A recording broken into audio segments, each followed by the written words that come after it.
And our next guest is the great Lee Cummard. Champion, as Tom Homo called him in that music video, coming back as a player. And Lee, obviously, you have your eyes set on chasing down a championship as now the head coach of BYU women's basketball. Congratulations on That's awesome, man. becoming the head coach. How have the last 24 hours been for you? It's been a whirlwind for sure.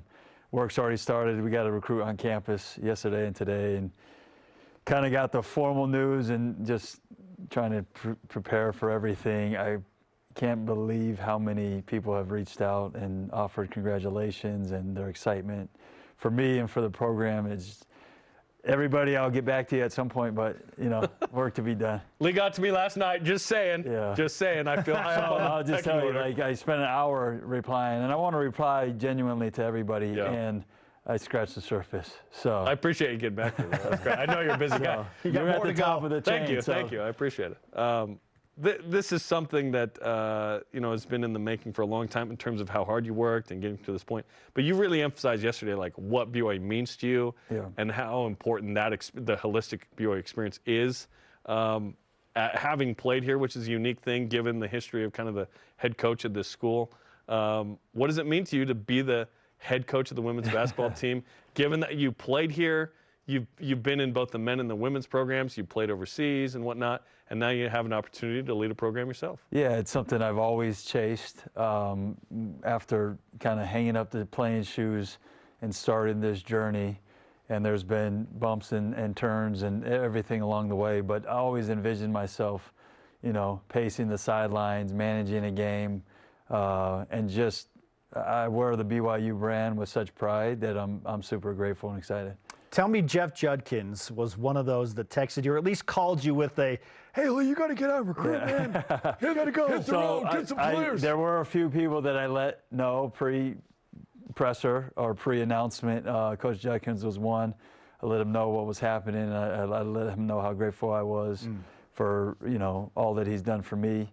He knew. We had some dialogue, and I am grateful for Coach Judkins and his chance he took on me, but just everything I learned from him too. Patience is an interesting thing because obviously you are an ambitious guy and you have big dreams and you wanted to be the guy before, but then you just kind of settled in and embraced your assistant coach role. So what was that process like for you to be patient, kind of bide your time, work hard, always give it all, and then have it finally pay off? Yeah, I think that in this day and age, you're seeing it some. There's a little bit of impatience going on, especially in the sports world. And I've always taken the approach, my love for this place has never waned. I love the game of basketball too. But just, hey, what's my role currently? I'm going to excel in that role and help the program as much as I can, as hard as I can. And, whatever happens. It's a crazy business. Some people are in this business for 40 years and never get the chance, and they're great at what they're asked to do. So I feel extremely fortunate, but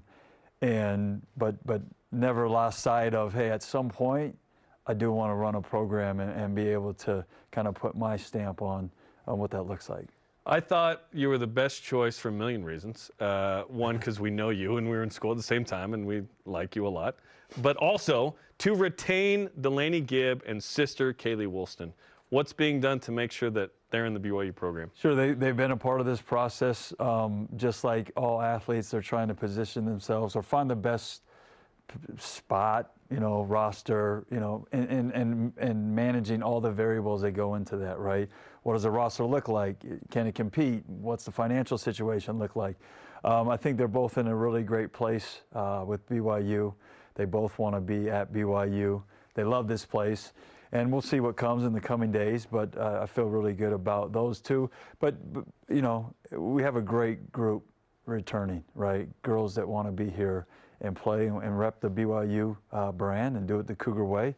And so kind of have a little momentum, and I know it's a little weird saying that considering we kind of had a subpar year last year, but feel like we have a nice core that wants to be here and compete. And several of those players, Ari Mackey-Williams, Ryan Hudgens, and others, were at the press conference. That's always nice, right? Yeah, Delaney was at the press conference. They're great. I was a little worried. We had a team meeting, and Brian and Tom, let them know. I was like, how are they going to react? And it was a joyous occasion. You know, there was some excitement.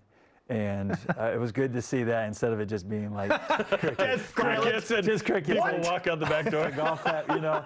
So the way they responded bodes well. You know, it gave me a lot of confidence, and I'm excited. Good group. That's a tribute to you. Can you imagine? Oh, great! So. Fabulous Lee Cummard is with us on BYU Sports Nation. Not every coach wants the difficulty and, frankly, trouble of handling NIL and the transfer portal and all of the impatience and just everything that goes along with it in the current age of college sports. Why do you feel like you're ready for all of those unique challenges? Sure. I mean, it is very unique currently right now. Like entitlement as well. Yeah, there's that.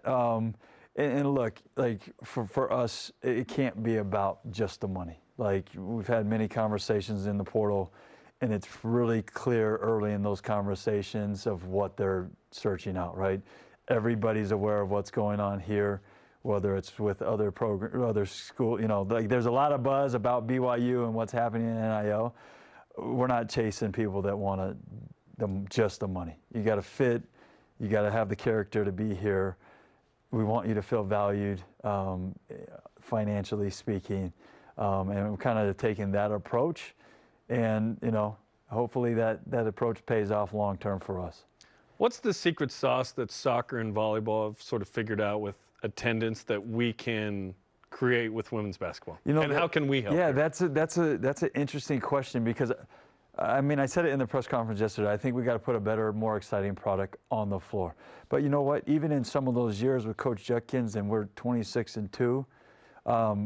It's still not the same turnout that volleyball and soccer have gotten. And that was a really exciting team, explosive offensively. So I mentioned yesterday, we got to do a little bit more in the community to build that stickiness, you know, kind of a connection with people that want to come out and support. Yeah. Because, and I've seen it a lot, as people get to know these young women and their story and who they are as a person, they jump headfirst all the way in, you know. And so probably a little bit of that, putting a better product on the floor, more wins. Towards the tail end of that last year of Coach Judkins, we had some pretty good crowds. Yeah, 6,000 plus against Gonzaga. The game was awesome. You know, and so, and it wouldn't take much, because if we get to a place where that lower bowl feels pretty full, then you have a fan experience with the energy that's in the building. It's going to bode well for us. Right, a true home court advantage, and we've increased, you know, the last few years, and it's been fun. But as we put a better product, I think you're going to see more people.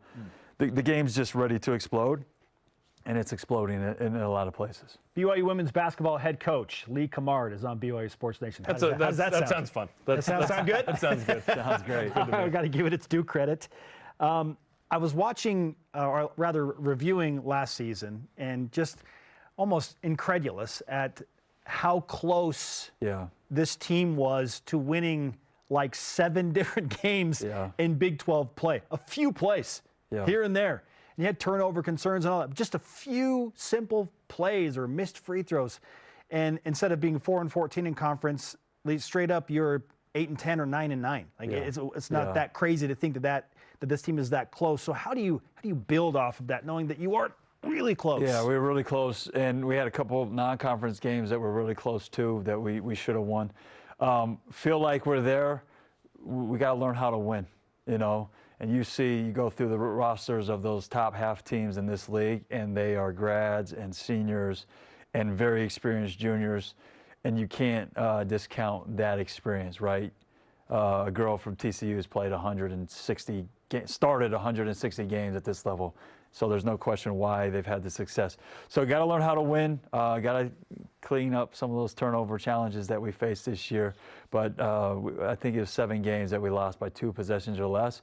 And 2 of those games in conference, we were up significantly. Yes. Either under a minute by 5, under 30 seconds by 3, you know, and it's just a stop here and a rebound, and, you know, it's a completely different game. So that's part of learning. You know, we got to grow from it. Got to, you know, we'll spend a lot of time working on quote unquote money time, or the last 4 minutes of the fourth quarter, and just kind of going through that. We got great experience, got a lot of experience in those close games.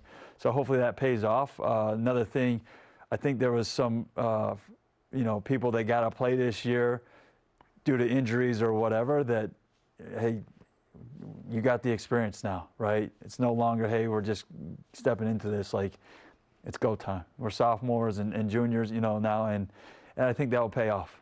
The only bad thing about this whole thing, Lee, is that this delays the lifelong dream of Leezy's lawn care service. Like, that's the only issue, right? Throwback. Forever you wanted a lawn care service. We have to put that on. You can just own one. Maybe I'll just. Well, he wanted to get out there and cut a little bit too. Yeah. Every once. So I got a big enough yard now that I can do that. But at some point, maybe when you're retired, we'll form a We'll put it together. We'll hire an operator and we'll just call it that. Yeah. Because you bring it up every time. I think you love it as much as me. I love Leezy's lawn care service. I'll hire the boys to come on over. Yeah. You got things going on. You got a missionary getting ready to go out too, Lee. Yeah, it's a fun time of life. He got accepted into BYU, and he's pumped about that. And then several days later, he got his mission call.